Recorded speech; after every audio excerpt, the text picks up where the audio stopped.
प्रामुख्याने सर्व नगरसेवकांचं मत खरं तर विरोधी पक्षामध्ये विरोधी पक्षनेता पद आपल्याकडे घेतलं पाहिजे। आमच्या अनेक नगरसेवकांचा एक मत आहे की आपण विरोधी पक्षामध्ये सक्षमपणे काम करायला पाहिजे। आणि आता आज बैठक होणार आहे, त्याच्यामध्ये निश्चितपणे काय ठरलंय त्याच्यावर ते निष्पन्न होईल। परंतु भारतीय जनता पार्टीच्या आमच्या अनेक नगरसेवकांचा एक मत आहे की आपण विरोधी पक्षामध्ये सक्षमपणे काम करायला पाहिजे। परंतु त्याच्या संबंधातला निर्णय जो आहे तो पक्षाबरोबर चर्चा करून घेतला जाईल। महापौर 2.5 वर्ष गेला तेच आता आज बैठक झाल्यानंतरच त्याचा निर्णय करता येईल। विरोधी पक्ष बसण्याची तयारी आपली आहे। हे माझं वैयक्तिक मत आहे, परंतु शेवटी पक्ष हा मोठा आहे, त्याच्यामुळे पक्ष जो निर्णय घेईल त्याप्रमाणे भारतीय जनता पार्टी त्या ठिकाणी काम करेल। आज आमच्या भारतीय जनता पार्टीच्या गटनेत्याची स्थापना इकडे झालेली आहे। आमची गटाची स्थापना झाली आणि गटनेत्याची आज निवड ही घोषित करण्यात आली। त्याची नोंद या इकडे कोकण भवनमध्ये कोकण आयुक्तांकडे केलेली आहे।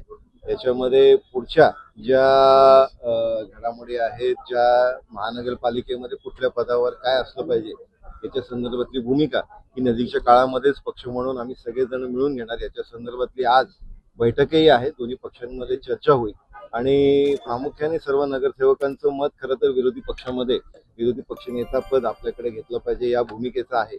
पण याच्यामध्ये आम्ही महायुतीमध्ये इलेक्शन लढलोय, त्याच्यामुळे निश्चितपणे चर्चेमधनं याच्यामधनं काय खरं तर पुढचा मार्ग निघेल हा आम्ही प्रयत्न करतो। आज गणेश नाईकांवर खालच्या पातळीवर त्यांच्या प्रवक्त्यांनी टीका केली। ज्या पद्धतीने खालच्या पातळी राजकारणात सर घसरत चाललाय का?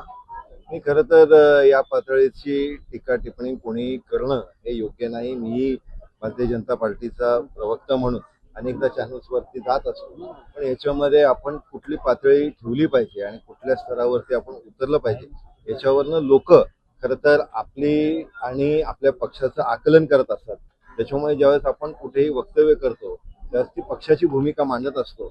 पक्षाच्या संदर्भातली भूमिका मांडत असताना याच्यामध्ये मतदार लोक जनता आपल्याला बघत असते हे डोळ्यासमोर ठेवून खरं तर आपण वक्तव्य केलं पाहिजे। सर पण हे शीतयुद्ध निवडणुकीनंतर संपेल असं वाटलं होतं, मात्र परत एकदा सुरू झालेलं आहे। याच्यामध्ये निश्चितपणे बघा, ते प्रत्येक जण आपापल्या पक्षाची भूमिका घेत असतो आणि ती पक्षाची भूमिका घेत असताना कार्यकर्त्याची भूमिका घेत असताना त्याच्यामध्ये ते अग्रेसिव्हली कुठे कुठे भूमिका मांडतही असते।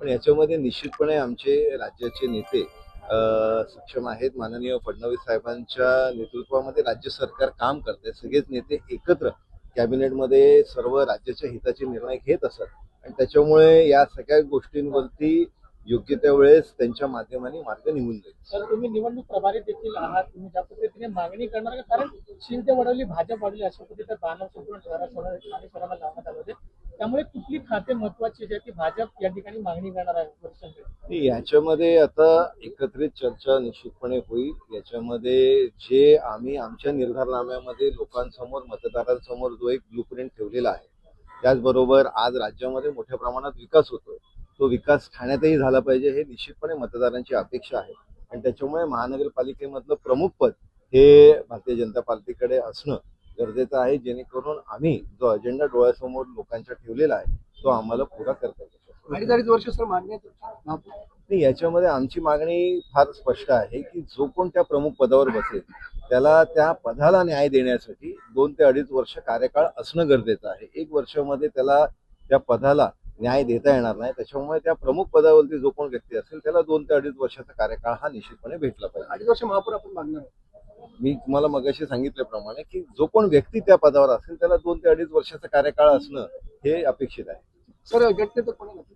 आमचे गटनेता सन्माननीय मुकेश मोकाशी यांची आज या इकडे कोकण भवनमध्ये आम्ही नोंद केलेली आहे। ते थट्टम नगरसेवक आहेत आणि माजी उपमहापौर आहेत।